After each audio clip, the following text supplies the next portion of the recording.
We are the Gujarat Technological University. Since its inception over a decade ago, GTU has been empowering young and curating minds to realize their true potential. Over 4 lakh inspired students are enrolled with one of the premier academic universities in India. With more than 450 affiliated colleges in its fold operating across 5 zones of the state, GTU, the International Innovative University, your place to move forward.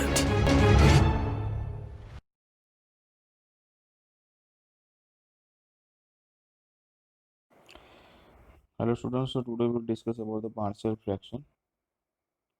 This is the introduction. In this chapter you will learn to add a fraction with the different denominators.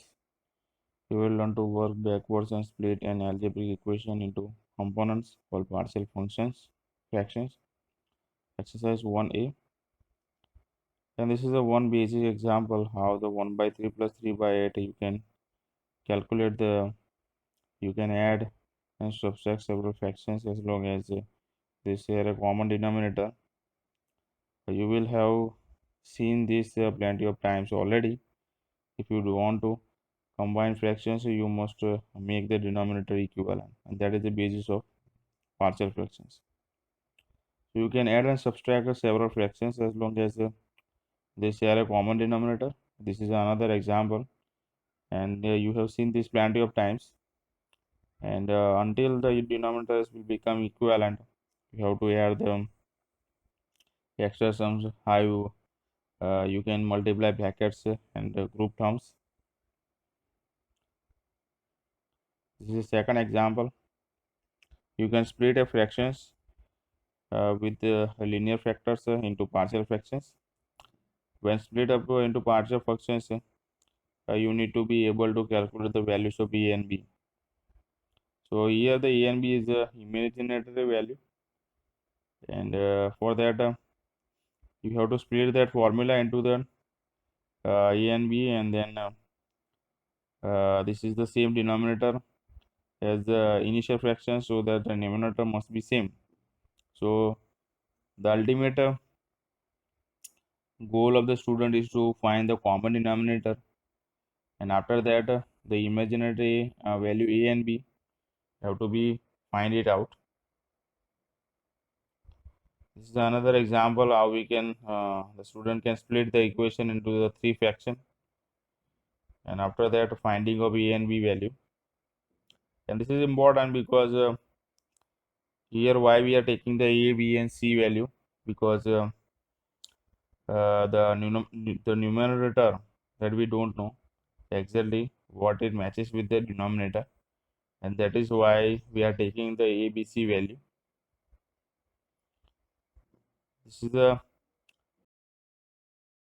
fraction, and this is a typical illustration of how we can uh, try substituting factors to make the expression 0, so that the value for x we can find it out.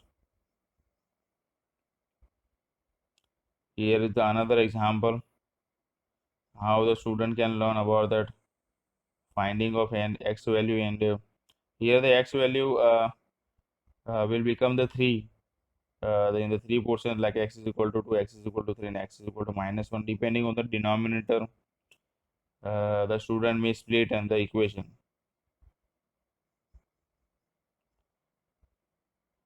This is another example. Here the student may not that the repeated root is included once fully and once broken down when splitting up into the partial function. So here the splitting will take place into the 3 parts, and at this point there is no way to cancel b and c to leave c by substituting an a value. So here the 3 values arises for x.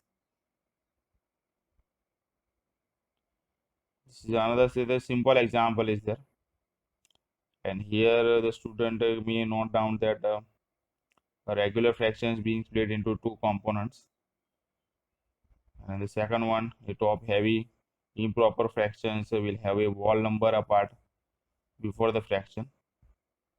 This is another typical example and how the calculation take place. Here the student may note down that the x is the two value, 2 and 1. So we have learned about how to split algebraic fractions into partial fractions. We have also seen how to do this when there are more than two components, when one is repeated and when the fraction is improper. Thank you.